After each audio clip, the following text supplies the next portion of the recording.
IgM হাসপাতালে মৃত্যু হওয়া পাপিয়া সরকারি দশমীঘাট বাড়িতে গেলেন বিরোধী দলনেতা জিতেন চৌধুরী। শুক্রবার জিতেন বাবু প্রয়াত নবম শ্রেণীর ছাত্রীর বাড়িতে যান। উনার সঙ্গে ছিলেন সিপিএম নেতৃত্ব রতন দাস, মিতালি ভট্টাচার্য সহ অন্যান্যরা।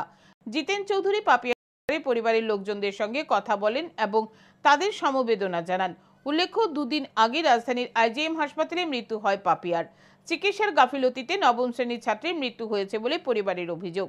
এদিন জিতেনবাবু বলেন, ঘটনাটি দুর্ভাগ্যজনক। বিষয়টি সংশ্লিষ্ট দপ্তরের আধিকারিকদের গোচরে নেওয়ার আশ্বাস দেন তিনি।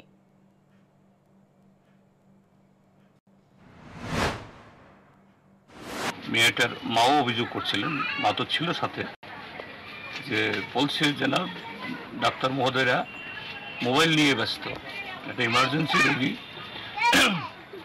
সেন্সলেস হয়ে যাচ্ছে, দাঁড়াতে পারছে না, কিন্তু তাকে একটু দেখভাল করবে, কিছু ওষুধপত্র দেবে, এরকম কোনো যত্ন আত্মিক কিছুই করেনি। অর্থাৎ সম্পূর্ণভাবে তাদের অবহেলার কারণে একটা বাচ্চা মেয়ের জীবন নিভে গেল।